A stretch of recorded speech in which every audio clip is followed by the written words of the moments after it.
Welcome back to What Arty Noobs with General Disturbance. This is the FV3805. It's the Tier 9 British SPG.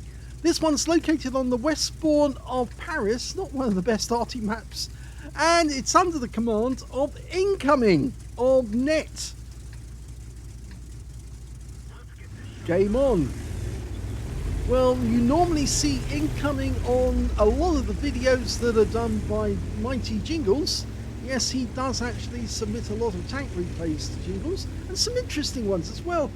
One we saw recently was on the Arctic region map, where a lot of people actually managed to get trapped in a crevice trying to kill one tank. Anyway, on this game, Incoming is actually playing Arty. Oh, he just got spotted going past that road. And that means that somebody saw him and he doesn't want to get counter-batteried straight away, because there is an enemy Arty. It's an M53-M55. So that should be long enough for him to go unspotted and move into position. Now this particular Arty does actually have 3 different howitzers that you can actually have. You can either have the 5.5-inch Crusader gun, which is the one that you actually see on the Tier 7 British SPG, and it's also the same one that you can find on the FV3805, and this is the one that Incoming is selected to use in this game. It's 139mm in caliber, and it's capable of doing, if I bring the stats up so you can see, 550 alpha, 35mm of pen, and a 6.8 meters burst radius. Now what Incoming is trying to do is he's trying to play the Arty like a tank, but he's actually taking advantage of the fact that he can fire shells up over ridge lines whilst the enemy can't actually see him. As you see, he's down below their vision, but the shells he's firing at the enemy are shooting up over that ridge line and smacking them in the face. Now it's quite a dangerous way to play this Arty, because if you get spotted by the enemy usually tries to take it out on Arty very quickly. And you can see just in the distance there is a Foch. And I think he's at the end of a road, or he might be in that gap in the street. Yes, it looks like he's trying to aim in that general direction. The other Artys that you can actually use with the FV3805, of course, the 6-inch caliber, which is the same as on the FV207. That's 152.4mm in caliber, and the last one of course is the big one, the big gun, which is the 7.2-inch, and that's got 182.9mm in caliber. Well, you can see at the moment he's not actually aiming, but he's trying to get set up so he can start pummeling those enemy tanks, and I think he just about can shoot through that gap. He just needs to find the right position to do it. And he's decided to come over here. Could have knocked that tree down. That might have actually helped a bit. He's using that for cover. Okay, that looks about a bit better. There must be enemy. Yes, there are 2 enemy tanks. There's a Scorpion who just got revealed by that shot, and he gets a shot into the Foch for 98 hit points. It's only a small one, but it tracked the guy, and I'm sure he's not happy about getting hit by an Arty round. In fact, he did actually pull back straight away as soon as he could, and there was 3 marks of excellence on the barrel of that Foch. Now I suspect the Foch is going to come back into view very shortly. There's the Scorpion. Oh, good hit. 223 off him and a load of stun assist. The Scorpion was taken out by our BZ68. Okay, they're 2 down on the enemy at the moment. So things are not going too well. It's changing position to try and get a better shot. Playing Arty up at the front like this can be quite dangerous, because if the enemy ever does come around the corner and spot you, they'll go straight for the Arty, not for the tanks. And I think he's just seen something on the minimap which I think would concern me. There's an A phase 1 coming just around that corner, and he's asked for help for some of his teammates. In fact, the first tank that comes around the corner is a Super Pershing. He's pulling back. His teammates telling him to pull back. Okay, the T-54 first prototype comes to his rescue. The kill shot goes in on the A phase 1 and the Super Pershing, and so they're no longer a threat. But that was quite hairy for a moment because he thought that he was going to get taken out. But two enemy tanks getting close, an E75 and a Doom Turtle, a T95. That Carnarvon's in a very dangerous position, trying to side scrape on the corner. It didn't work out so well for him. Here comes the Doom Turtle. Well, he didn't get through the armor with that shot, but the standard reload for this Arty with the 5.5 inch is 22.05 seconds. He's got 17.89, and I think he's going to keep pumping rounds into that Doom Turtle. Yeah, this is another one. It's only 84 hit points, but it all adds up. Now, he did get stunned, even though this 5.5 inch howitzer is below 15 centimeters. It still has stun, which is a bit of an anomaly, which Wargaming has never really explained. Oh, he gets another hit on the Doom Turtle. And now I think he's going to go in behind the guys. Yes, he's actually going to go around the enemy and try and shoot them in the rear. Yep, he's going to try and take the Doom Turtle on and shoot up his... Yeah, it's time for your prostate exam. Drop your trousers. You're about to get reamed. Yeah, and he's using this tank for cover, the Carnarvon wreck. The Doom Turtle, well, he looks like he's turning, but he's actually facing our teammates. We're almost loaded, and we could get a kill shot with this one. Yes, he does get him. He's taken down a Doom Turtle face to face with an FV3805. You don't often see that. Uh-oh, that E75, I think he smells blood in the water and he wants to get... Yeah, he's coming after incoming. Oh, he's hit us in the track! That round actually went into the track. Look, it actually hit the tracks area. So he blocked the shot, but he's determined to get his 30 pieces of silver. Or rather, not the 30 pieces of silver. Yeah. That was unfortunate, but there you go. The thing is that he can never survive face-to-face with an E75 because he lacks the armor. He may be based on a Centurion tank, but the fact is he doesn't have the armor to survive. But we've got a T-54 first prototype in the region. It's 3 versus 4 at the moment, so the enemy do have the advantage. But I think that E75 is fairly badly damaged. The enemy has more hit points than our team does, but I think we do have the advantage on them. He's trying to go around. I think he's going to try and sneak up on that E75 by outflanking him. Yes, he is. This could be fun. Comes around the corner. There's E75. Hello, Mr. E75. Pumps around into his rear. And he's using these steps to shoot at the enemy, and he's taking him down again.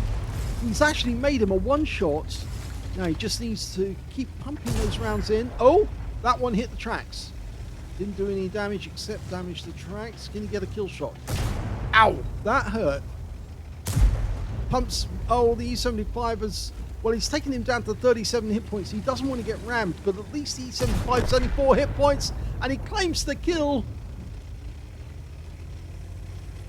Now, where's the next enemy?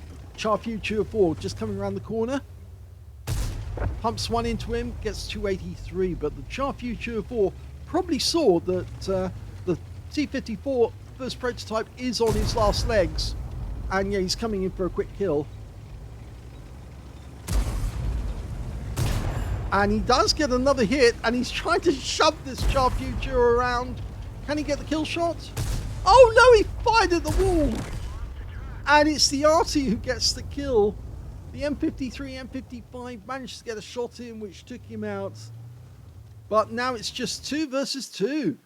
So this could get rather interesting, because our team have got a TS5 and a T30. And I don't think that Charfuture 4 is going to last very long. No, he doesn't. He's taken out by the TS5 with his 120mm gun. And I think what we're going to do is we're going to follow the TS5 as he heads towards the enemy cap. Now, they're not going to be able to chase the M53, M55 down, mainly because he's got a top speed of 56.3 kilometers an hour, and the TS5 really can't match that, neither can the T30 for that matter. So all they need to do is go into the cap and force the M53, M55 to either come back or to shoot at long range, in which case then it's a lottery as to who actually gets hit. Okay, caps in sight, no Arty in sight.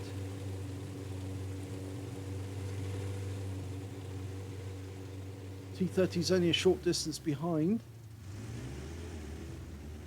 No sign of the enemy yet.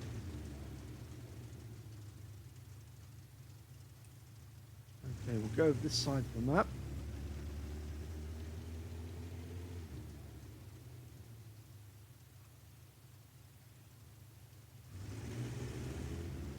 Now, I think that the M53, M55 might have been out in the field. The angle at which the shell came in at was, well, indicating that he was in the field area. Here comes the T30. Okay, they're both in the cap area. And there's the M53. He is coming in from that direction. No, he immediately went to cover. Now, can he get a shot to get a reset? They're almost completed.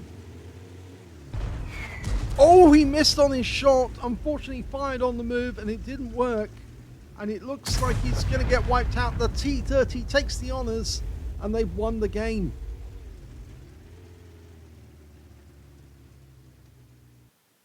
Well, that certainly was an interesting way of playing Arty. You can't do it every time, and certainly on city maps it can be a bit difficult to play Arty because the buildings keep getting in the way. There are only a few limited firing positions that actually work where you can actually shoot at the enemy tanks at the other side of the map if they happen to be around the bridge area.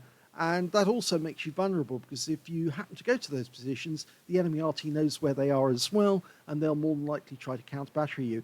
In this game, Incoming decided to try and use the fact that his shells will go up and over the obstructions so he can hit the enemy face on by just being below, slightly below the ridgeline, so they can't see him, but they can feel his shells. It did work for a while. He did get a tracking shot on the Bosch, but what was funny was the way he actually pumped those shells into the T95. 4 shells he pumped into that guy, and he got the kill shot as well. The only kill he managed to get in the game, but he did manage to pick up a decent amount of damage, enough to get a first-class tanker in the FV3805, as well as a bruiser medal for getting at least 5 critical hits. He managed to get 6 in this one. His win rate was 1009, which is good. It's not spectacular, but it is good. And of course, he did have the 5.5-inch howitzer, which of course is a fairly fast-firing gun, although it is sub-15 centimeter caliber, which means you don't get as much damage, you don't get as much stun.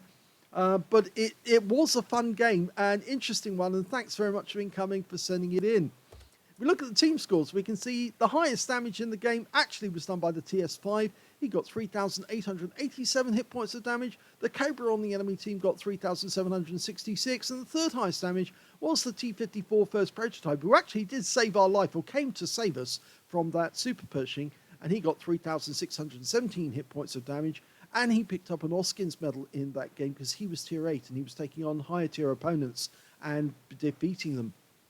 When it came to Incoming, we can see he got 1,018 hit points of damage, which is not bad for an Arty, but I think he could have possibly done more if he'd actually stayed in the field area and shot into the bridge area. But all the same, it was an interesting way of actually fighting the game. When it came to kills, we can see that the TS5 managed to get 3, so did the first prototype, so did the other TS5, and on the enemy team, the T95 and their M53, M55 all got 3 kills apiece. When it came to Incoming, he only got the 1 kill, the T95, but that was a fun kill. And when it came to base XP, he's actually in 4th place overall because the first prototype got 1,425. Yes, he got extra, 10% extra for every tier 10, tier 9, and 20% extra for every tier 10 that he was hitting in that game, where it was actually a tier 9 game. He also, the next player was the TS5s. Both of them managed to get 1,406 and the other one 1,104. So they were the only 3 players who managed to get over 1,000 base, with Incoming with 962 in 4th place. Yes, playing the Arty like a tank. And when it came to the details, he fired 10 rounds, got 9 direct hits on the enemy. Only one that, none of them penetrated, but only 1 shell that went astray. 10 splash, damage of 1,018, of which 98 were at more than 300 meters. So the majority of damage done at very close range. 2 hits received, one was a penetration, one was a non-penetration. That non-penetration shot came from the E75, who actually hit the tracks as incoming was trying to get behind the rubble. 530 hit points of damage blocked by armor, that was the shot into the tracks. And 5 enemy vehicles were damaged, 1 was killed, 375 hit points of damage assist, and 2,656 hit points of stun assist off 10 stuns. Yes, he was hitting that T95 in the rear, whilst his teammates were hitting from the front, and he was stunning him all the time, which made it easier for them to kill him. In fact, it wasn't them that killed him, it was incoming who got the kill shot in the end by shooting him up the arse. Yes, I can say that word. Anyway, he also got 10 stuns in the game as well. He earned 26,239 credits on a premium account. He also got 25 bonds, and he also took 1,443 experience points as well. So, yeah, you can play a tank, an Arty, as a TD or even as a tank for that matter. The only trouble is, of course, they have virtually no armor, which makes them very vulnerable to any hits that they receive, especially HE rounds. But it can be a lot of fun sometimes if you come up behind an enemy vehicle, especially if you're in an Arty that's made from a heavy tank, because heavy tank Artys can actually ram enemy tanks and get away with it. In fact, sometimes they can do a lot of damage. And if you watch some of our videos on YouTube, you'll see that heavy tank Artys can take out enemy light tanks who get a little too close, and then they get rammed by the Arty, which is so much funny. Because, yes, you think the light tank thinks, aha, I've got a victim, and then it turns out that he's the victim, not the Arty. Anyway, I hope you enjoyed that replay. If you did, please give this video a like. Do subscribe to our channel. Leave a little comment down below because it feeds the algorithm. And thank you for watching.